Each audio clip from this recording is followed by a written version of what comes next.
healthy, wealthy and wise. I'm happy, healthy, wealthy and wise. I know the light of love shining in my eyes. I'm happy, healthy, wealthy and wise. I'm happy, healthy, wealthy and wise. I'm happy, healthy, wealthy and wise. I know the light of love shining in my eyes. I'm happy, healthy, wealthy and wise. A little bird told me life is so sweet. I listened to her song.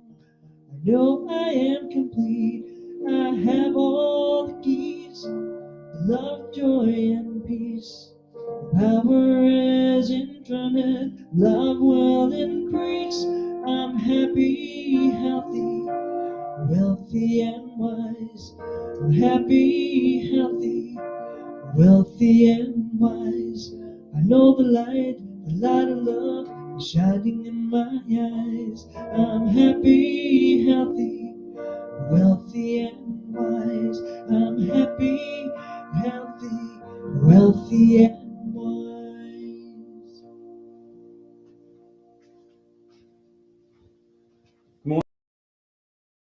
Unity of the Seacoast on this very warm Sunday. But I will take this because I've never had to shovel in this kind of weather. Barbara, thank you so much. Thank you. We have no facilitator. It's kind of vacation week here. So I get to do the whole service. So you guys will be tired of me by the time this is over. That's okay. I like to begin with the daily word. The daily word is loving. I'm a loving, caring presence. Just as the sun shines on everyone and everything, I'm in a loving presence to everyone that I meet. My kind words, welcoming smile, and compassionate actions all spring from the love that is part of my divine identity. Love, being a presence, draws me closer to God and to all people. I want to share that love I have known throughout the seasons of my life, at heights of triumph and the joys and the depths of loss and suffering. God is love, and so am I. No matter who I meet or what they are going through, I am loving. I bring support, kindness, solace, and comfort and share them lavishly without thought of reciprocity. I am the hands and the heart of God in the world. From Romans, verse 13, or chapter 13, verse 8, I owe no one anything except to love one another, for the one who loves another has fulfilled the law. Again, the daily word is loving. I am a loving, caring presence. I would like to welcome new members, new listeners. I'm so happy to hear from you. If you're watching it at home, check in the comment box. We always read those. We try and respond as much as we can. We're trying to be a very good cutting edge hybrid live service, and hope each week we tweak it and get a little bit better. At Unity of the Seacoast, we have a mission. It's a fairly new mission statement, perhaps maybe a year or so old. But if you know it at home, repeat it. It should be up on the screen here, and it should be coming across scrolling at the bottom of the screen at home. Our mission statement is, we are a loving, nurturing community dedicated to being a positive path for spiritual living, to awaken the oneness with God within us all.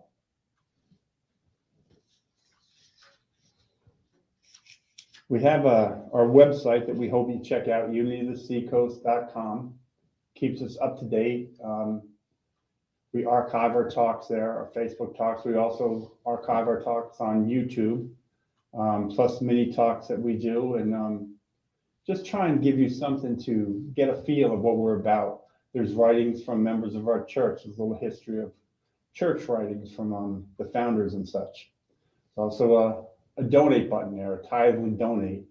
We do take donations, we do pay the bills. More than that, we reach out into the community to do things. We support things that inspire us in our soul, and we are happy to do this. This is a big part of who we are because we believe we only live half a life if we're just thinking of ourselves. We carry each other. We have a new mailing address since we've moved into the building, and that new mailing address is Unity of the Seacoast, the McConnell Center, Suite 246, 61 Locust Street, Dover, New Hampshire, 03820, just like on TV. The first Monday of every month at 7 p.m., our own Charles Richard does a meditation. If you haven't tuned into those, please tune into those. We also archive those, but it's just a great way to start the month and reset ourselves. This coming, actually 5th and 6th, there's a ballet company right down across the hall from us, and they're doing Swan Lake at the Capitol Center in Concord, and then on August 11th, Kingswood Arts Center. Edra is a really wonderful lady, so if you want to see a good show, pick up tickets to that. August 14th, Casey and I, we shall be out of town. My son's getting married, so we're taking off because we got to live with him after that. You know how that goes if we miss his wedding. But we have a wonderful guest, Linda Burnett, the Reverend Linda Burnett. I've gone to school, I've known her for a couple of years. Every time she speaks, I listen. So I want to get you guys to tune in for that. And just because I'm not here doesn't mean this does not go on. As always, we have a fellowship. If you haven't seen the Unity of the Seacoast Fellowship, there is always too much to eat. The idea is that beyond the word, we really feed us in every capacity. So please join us in person. Now there's a thing that we do every week. It's a Sanskrit word. It means the Christ in me sees the Christ in you. I take it as the best of me sees the best of you. We look beyond appearances and we look into the heart to find out what each person is, because each person is born into their own perfection, not others' perfection. Each perfection is unique into that person. And that's what we try and see. So if you can each join me for a second and look around the room to those that you know and love, at home, to those you know and love, and think about the people you don't know, the people out there who are just fighting a brave battle, and just see them for who they are. Namaste.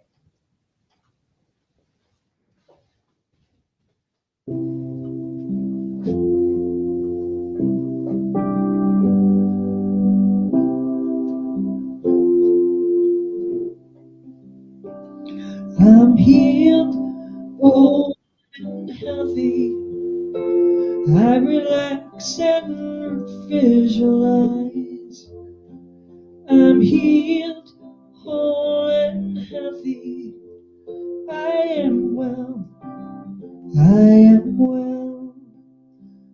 I'm healed, whole and healthy. I accept and I receive. I'm healed, whole and healthy. I am well. I am well. I'm healed, whole and healthy. Angels are watching over me. I'm healed, whole and healthy. I am well. I am well. I'm healed, whole and healthy. I've got love surrounding me. I'm healed, whole and healthy. I am well. I am well.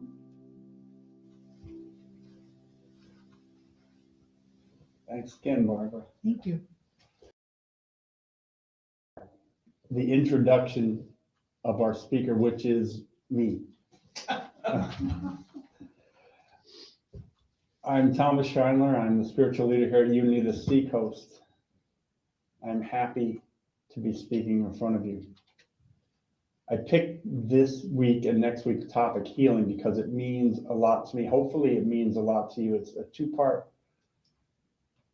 talk. First part is breaking down illness and how it interacts in our body and our lives interact with it. And then next week are the things that we can do about it to help ourselves. Joe Dispenza wrote, "That which created me will heal me." And actually what he said is, the power that made the body heals the body. And for those who do not know, Unity began after Charles Fillmore and his wife Myrtle heard a New Thought healer speak, and he used the term, "I am a child of God. I do not inherit illness." Charles' wife Myrtle, she suffered from tuberculosis and other ailments, and Charles had a couple ailments, including one leg shorter than the other. For him, it was quite painful. But through prayer and self-healing, they taught others this. They used affirmations and denials. In other words, how we think affects our health. Their belief was simple. Religion should be more than hope. It needs to be practical. It should be an understanding to heal the body, mind, and spirit. That we are meant to live abundantly on all levels. As God's nature, it is God's nature to make it so. We influence our bodies and mind when it comes to healing. When we hold on to our stresses and emotions, we create areas of weakness or expose areas of weaknesses that are in our body, such as headaches, anxieties, depression, illnesses. So let's understand a little bit of what goes on with illness or the mental part of the body. And I'm not talking about trauma from an accident. That requires direct action. You need immediate medical attention. But once the trauma has passed, healing can be a part of your life. When your body is under stress, that stress manifests in parts of the body that are weak. And we live in a world today where everything is labeled as a disease. And the names are reduced to catchy acronyms, like diseases or something clever to get, like ordering at KFC's or BK's or Mickey D's. The names are easy to associate, so they're easy to attach to yourself. I got CK due to my IBS from my allergy to PB&J. The disease that attacked my kidney was called focal glomerulonephrosclerosis. Folks, that's when they name diseases right. It's hard to attach yourself to something when it's very difficult to say. I think I got something, but I don't know what it is. Eventually, they started calling it FGNS, and I kind of switched it to F and G. Probably not the most minister-like thing, but it keeps it at its distance. The body is intelligent and healing, and our mind is one of the most powerful influences in the universe. I mean, this is the concept. But do we believe that we have influence in healing our bodies? Do we have influence in healing our mind? Or have we turned off our power to heal? You know, a plant breaks and it grows again. It heals using what's been provided for by the universe to heal itself. It does not have the power to say no. We've said no because we've seen the body as a series of physical processes and chemical reactions. In other words, medical science has gotten so good at fixing us that we've removed ourselves, the spirituality side of healing. We've lost the ability to love our body in that sense. We know we can take a pill or have a surgery and have a good hope of coming out of something. And don't get me wrong, I'm not against medical science and saved my life many times, but it has not done it alone. It has needed me to heal myself. Your body needs you. You are the co-creative force in your life. You visualize your body. You rebuild your body. We use environmental healing, food, sunshine, warmth, internal healing of our immune system and our minds. All these things work in unison. Everything in our body is a cell that the body replaces. Each one is charged with energy, and that energy relates to other parts of the body to do specific things and to regenerate. If it's in our body, is it possible that there is a way to focus to guide these changes? If we look at anything that humans have done since the beginning of time, and we have manifested everything, certainly we can manifest the ability for self-intent focus. But do we have the will? Think of this, the body reacts and communicates itself on a level it's hard to comprehend, at speeds that are hard to comprehend. Just for balance, for example, your cerebellum's keep you balanced. You have within yourself what's called a semicircular system, which is a series of fluids rolling over sensory hairs. And every time you switch your role, the slightest shift, it sends a signal to your cerebellum, and then that an adjustment is needed. And at the same time that adjustment is making adjustments, you can still see things in the right perspective. A bee flies at your head, you tilt, you step away, but you stay balanced. And perhaps you have the skill to swat that bee away in that same moment. This is the speed that the body communicates with. And it does it because our mind is out of the way. It does it without our input. Our thinking mind has got out of the way, and the body does what it's meant to do. And this process happens within our body millions of times a day in every organ and every part. Imagine if we could work with these processes. You know, a boy sees a ball thrown at him, and he can swing and hit it with a bat. He can focus on that ball and hit it. We've all tried this or seen this. Now speed that ball up to 90 to 100 miles an hour. Very few can do this, but there are certain portions of people who can do it and put a spin and rotation on it. And still there's people who can do that. They are working with all the processes, combining them as one in an instant to make that happen. Did it happen overnight? No. But at some point they added self-focused intent into this scenario, and the skill to work with these processes developed. Healing is the same. It begins with well-focused intent. It's understanding that it might not be in an instant. We have to develop our ability to work with the processes that the body has. Yes, like physical functions, we need to develop the ability to heal. We need to be able to tap into our healing capabilities. Now, how many meditate? Yeah, I'm the same way.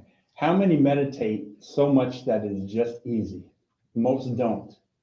It seems hard because our minds run and get distracted. It's something that we must develop the ability to do. It's the same thing as healing. We create positive emotions when our body feels whole. But do we do it enough for that to maintain? Most don't. I don't. I can, but I don't. It's not been given the attention to development. And we live in a life of stressors and stress-related illnesses.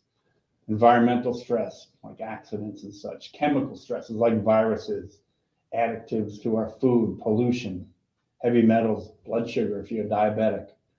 Emotional stresses we deal with, loss, tragedy, job loss, marital, personal. All these things activate our adrenal system, the fight and flight response in the body. And it makes sense in environmental trauma. You fight or flight, get out of the way. Bear comes, let's go that way. But we activate this so many times in our body that eventually it builds up in a negative way. We condition our minds to respond in an emotionally negative way. We take things personally and it builds up. We listen to what others say. We react in traffic and we take that personally. And we allow it to ruin our day. These emotions go somewhere. But where do they go? They find the weakest part of ourselves. It could be an organ. It could be our mind. It could be a nagging pain. Or it lingers till it rears up in a new illness, or it lowers our immune system. Our bodies in these moments release adrenaline and cortisol. They're stress releases. We get cut off on traffic. Someone says something. We tell ourselves something negative about ourselves. Anything. Then we reinforce these negative emotions because we take it personally. And now we're in a constant state of stress, releasing more of these hormones into our body. My computer didn't function. My printer didn't sync up. My blue socks didn't make it through the wash. Jesus, everyone go to the supermarket at the exact same time as me.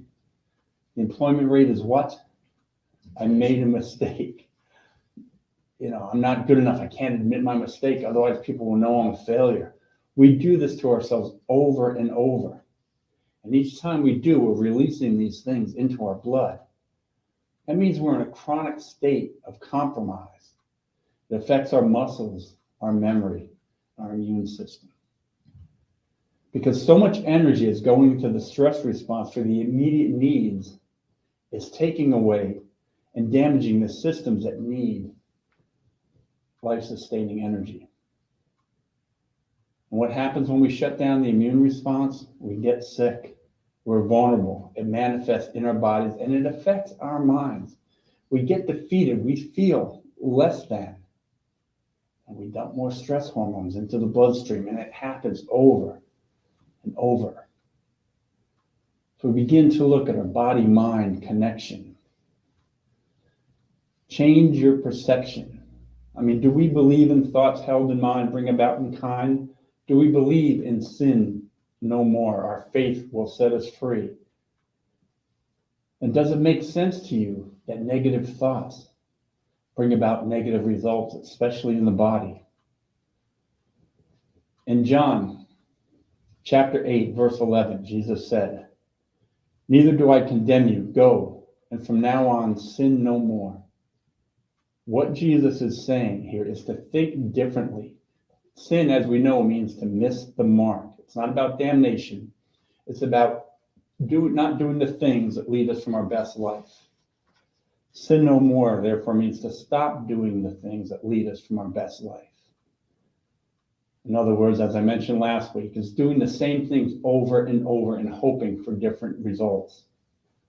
In John 5:14, again, he says to a man he healed, "See, you are well. Sin no more. Nothing worse may happen to you." He's telling us that we must change the way we think and we heal. That makes sense at all? With this philosophy, he helped those with physical ailments as well as emotional and mental ailments. Last year, I sat through an organ transplant meeting, and every scenario was painted before me. But not one was talking about leading a life of unlimited possibilities. They were designed around the limits of age, of health, of transplant laws, organ distribution. Each person thought they were doing a service by informing us. Yet each person instead was eroding at the belief that anything is possible. They were taking faith in unlimited possibilities, and they lowered it to hope in unlimited possibilities, and then acceptance of limited possibilities. Therefore, they were manifesting a limited life in the people that they spoke to. Thoughts held in mind bring about in kind. Imagine if each doctor had presented the abilities to dream, if each person left the doctor's office with hope and faith in their ability to overcome. Imagine if they left inspired. How eager would they be to be a partner in their own healing? They'd be more apt to watch their diet, to exercise, to do the things that allow them to live the life, to recover, the life that they are meant to live. Medical science knows a ton. It's so very useful. They know very little about healing. Healing happens in the mind, and they stifle that process from the get-go. The idea of taking an organ from one person and placing it in another would have been considered a miracle, something so far out of reach a century ago. Now it happens over 37,000 times a year. There's unlimited hope in that thought. Yet when the medical community talks to patients, they do it in limiting terms. The mechanical process of all, it's amazing, but it's the human spirit that drives the human to heal. I'm sure the transplant team gets frustrated that people don't get on board and do all the things for the betterment of their own life. But the way the information is presented, the question shouldn't be, why don't they do the things? It'd be, why would they? And my job as a human, the spirit, is to dream of unlimited possibilities. The medical community's job is to partner in that, not only in the physical way, but to keep faith alive. I know there comes a time when my body won't respond to my mindset, but that time gets set by me, not by stats or limiting talk. When each person comes in with tunnel vision in relation to their chosen area of expertise, they don't see life in its full entirety. The idea of a life is to live a full life in as many moments as possible. Limiting talk steals those moments away, and for many, it's hard to recover. For me, I have to step back and refocus. I'm not reckless. I don't dismiss wise advice, but I'm certainly going to be that stat that skews their curve. I expect to be the example of the body-mind connection. They see us in a mechanical sense, keep us going until we can no longer be alive. Human care gets streamlined. We're moved through a process as if we're kind of in a factory. Go into an ER and you're passed from one person to the next, each one taking notes, each one does a different job. Then the next person comes in and you tell those same things over and over again, and they take notes, and hopefully you get to the person who can solve the issue. Many times they don't, or they just get you to the point that you can exist but not be whole. For those who don't know the story, I had an ingrown toenail this winter. Should have been nothing, but it was more than I could pull out. So I went to my doctor, and they sent me to a foot doctor. And he put some hydrating cream on it and squished it around a little bit, but never looked at the toenail. He said, come back in a week. So I came back in a week, and the next week he said, how's it going? I said, the toe hurt and that stuff hurt. So instead of helping me, he goes, well, it shouldn't.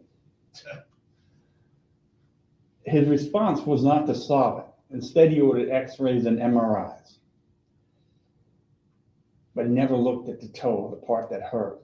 And then it started to ulcerate from that toenail up to the top. And from that moment forward, every person looked at the ulcer and not the toenail. And this went on for 4 months. I was sleeping on a recliner because I couldn't put a blanket on my toe. I could hardly walk. We took a trip to New York. I bumped it. It burst open. Each doctor would just look at the MRIs and read my history, and they could not figure out what to do. My transplant team got together and said, what we have to do, we have to remove the toe because it's not clear for risk of infection. And it blew me away. But the thing is, I was in so much pain and so tired from lack of sleep. And when they said that, I said, okay, let's get it done. I had gotten to the point where I was on their playbook. My toe hurt so much that I had lost logic. I was going to allow them to take a part of my body off because I could not get them to just take a probe and focus in to shoot it up. I could feel the piece with tweezers, I just couldn't get it. By this time, I had ripped out most of the whole nail, just doing anything. And then I slowed down and I thought about it. I know stuff. I always say, use what you know first. So I thought about what I can do to solve this. I've healed myself before many times. So I found some stuff called ozonated olive oil, and I mixed that with honey and I put it on it. And I focused on the healing and that I was doing something. My attitude changed and the pain quickly diminished. Not gone 100%, but enough to get around. And then we went up for the pre-operation visit, and the guy who was going to do the surgery asked if I had any questions. And I said, yeah, how did we get here? Why has nobody shot the toe with painkiller and just felt for the nail? So I've been healing it on my own. And he looked at the photos of the toe a couple weeks ago, and he looked at the toe, and he couldn't explain it in scientific terms. The Fortunately, the man was a Hindu and he believed in self-healing. So he said, I'm going to make a deal with you. If you don't do any more self-surgery, I'm going to recommend you keeping the toe until his foot doctor can look at it and get the nail out. I promised him I wouldn't touch the toe. So I went home. A couple weeks later, I noticed that the new nail growing up was pushing at that little piece, so I was able to grab it. Mentioned the fingers crossed, right? As soon as I got it out, the pain went. I put more of that homemade cream on it. And the last MRI showed no trace of anything. Was it the treatment I did? Yes, partly. But it was my use of what I know. We are beings that are connected by energy. Within us, this is happening always, and it's happening all around us. Our existence is in the energy that we use and how it reacts within us. Energy connects the operations of cells and the way everything interacts. Its nature is quantum physics. God's time, everything in existence in one moment. And we can bring healing to ourselves. Think of it like this. We are magnets for what we attract or what we repel. Take two magnets, put them side by side, and if they face the wrong way, they're going to repel instantly. Turn them around, and they attract to them. They flip the script. That's what we need to do. We need to attract wholeness, not repel it. Or we can just leave it to randomness, to what we feel each day. Sometimes I feel better, some days not. But with many things, if you leave life to randomness, you get random results. If you want to live your life with intent, then you get intended results. We can take control of our choices. Those things within us that work together, they're particles of energy in space. Within each atom, it's almost all space, almost 100%. I think they did the math at it's like pi r squared, which is a smidge over 100% for those mathematicians like me. But folks, this is a lot of space. If you spread that out relatively over the universe, that's a lot of space. But those things connect and talk to each other. Each atom connects to other atoms through energy. And they do it by vibrational waves. These atoms are part of the quantum field. And if these atoms make up our cells, and the cells make up each of us, each doing what it does in the way it's supposed to, we are connected to this energy, vibrating in a way that communicates with all that is around us. In other words, we are spirit more than physical. The tangible of life is an illusion. The physical is the illusion. We are made up of atoms, of everything in it. An atom is mostly space, yet within that space, there is intelligence and responsiveness. And we are thinking beings that get to express that. We are the individual expression of all that, and that's amazing. You know, folks, there's a disconnect between science and spirit. Spirit is that invisible force that influences everything. But we saw ourselves in our world as tangibles. We see ourselves as physical. And why wouldn't we? Everything looks physical. But what if we flip the script and really look at it? It's invisible energy controlling the physical. We are here because spirit controls the process, not because we have the ability to control the physical. We are created in that spirit. I open with and I end with that which created us can heal us. Next week, we're going to talk about how these words are meaningless unless they become practical, that we can use in our lives every day to make ourselves whole. The body's going to do what the body does, but healing starts here. And thank you. I'd like to take a moment to do a meditation.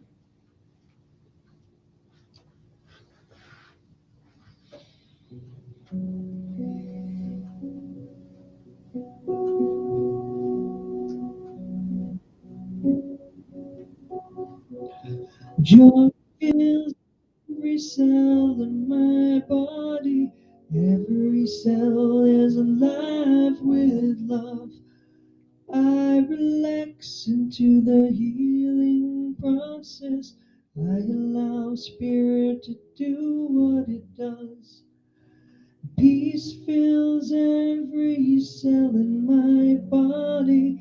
Every cell is alive with love. I relax into the healing process. I allow spirit to do what it does. God fills every cell in my body. Every cell is alive with love. I relax into the healing process. I allow spirit to do what it does. I allow spirit to do what it does.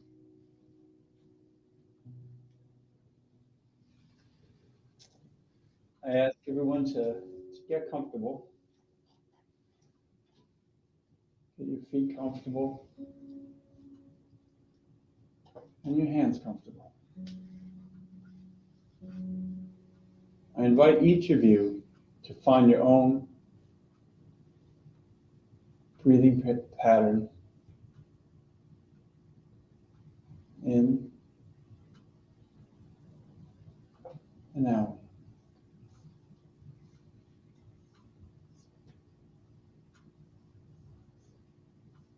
And I want to give you a thought as we move into that quiet place of ours.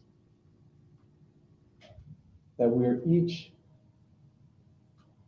born from perfection into perfection.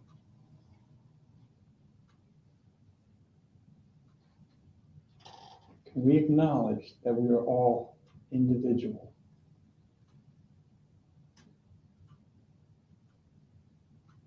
Therefore, our perfection is our own. I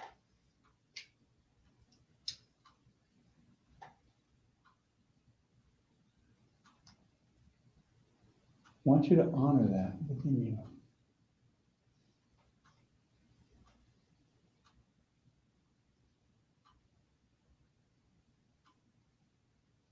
Touch that spot within you where you know you truly love yourself.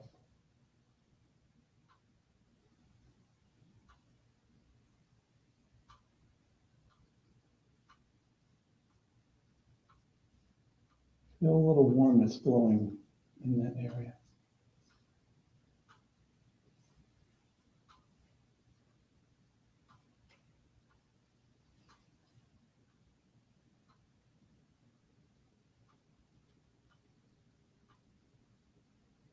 Picture that center area just as an orange ball of warmth extending out to your body.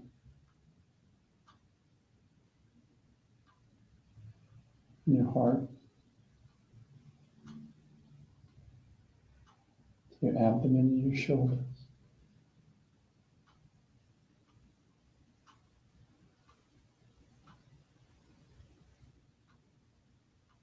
Know that that spreading warmth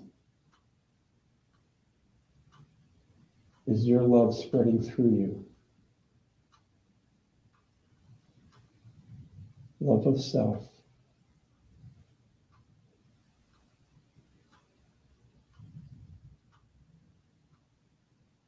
Feel it soften your neck muscles. Feel your back release.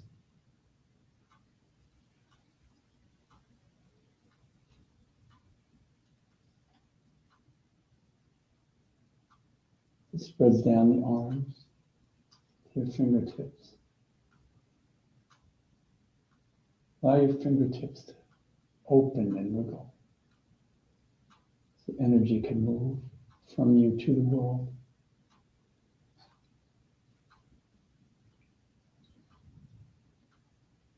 Allow it to move down your legs to your feet, to that which grounds you, spread to the earth below.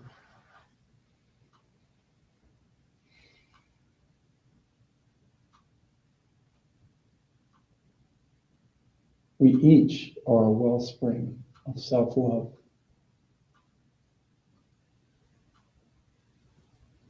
Born from perfection into perfection.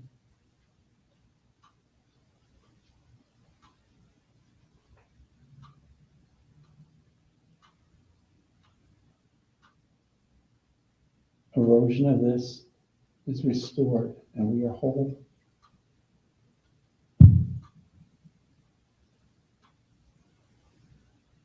Corrupted influences of this are gone and we are whole.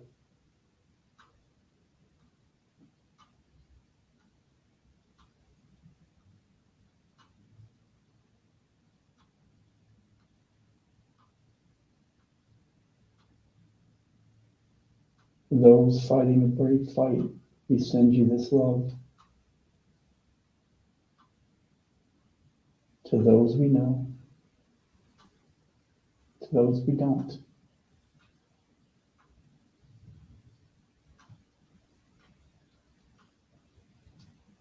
To those with different ideologies, thought processes. Anyone who feels less than, left out, or not loved.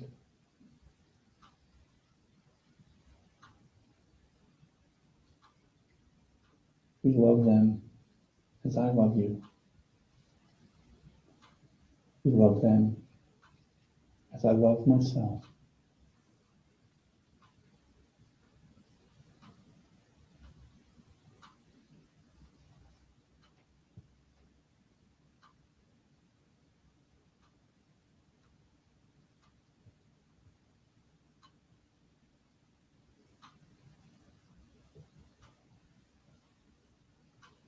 I invite you all to come back to me. And I hope you carry this love into next week's talk, because this is where healing begins. We have to love ourselves enough to be whole. We are meant to be whole. It's God's greatest will to make that so. I wouldn't talk if I didn't believe it. Each week we do a prayer for other people, for those we know, those we do not know. We have the prayer box here. When you're here and you think of someone, you can write their name and we'll put it in. Or if you're at home, we have the comment box. And I always ask you to write in someone's name, but if you don't feel comfortable writing their name, use their initials. And if that doesn't work, a heart or a prayer emoji. We look at those, and we look at this each week, and we look at our prayer list that comes through the mail. We pray for those over a month. And then we send it to Unity Worldwide where they pray for it. We do that on Sundays and Mondays. I call it in, Lynn and Charlie does it. So you get extra prayers. Free. But I always encourage you to reach out to those. So for those that we know, do not know, those fighting a brave fight, those struggling in the world with any sort of fear, any sort of loneliness, any sort of trauma, any sort of mental illness, any stressors. We see you in your perfection, in your wholeness, as the perfect being that you are, and we know that you are. And so it is. And I'd like to close this with the prayer of protection by James Dillett Freeman. And as you know, that went to the moon 52 years ago last week. It's my favorite part of that. I just assume he's unity, and if anyone's going to tell me otherwise, I'll argue. Prayer of protection is the light of God surrounds us. The love of God enfolds us. The power of God protects us. The presence of God watches over us. Wherever we are, God is, and all is well. And if you can join us in our closing song. Thank you.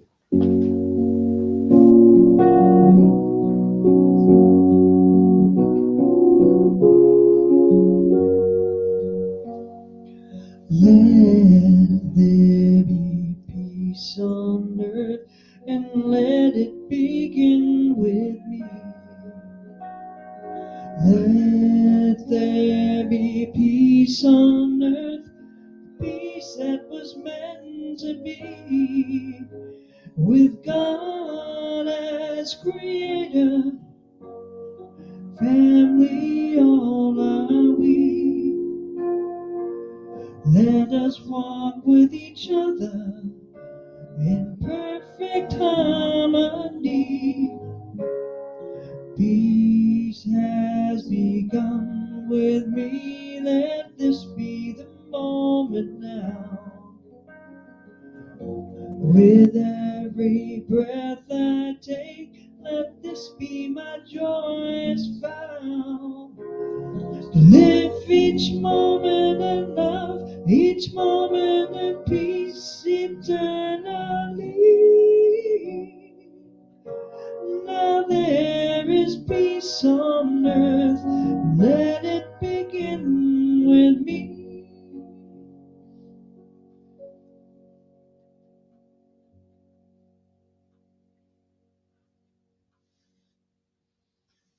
Thanks.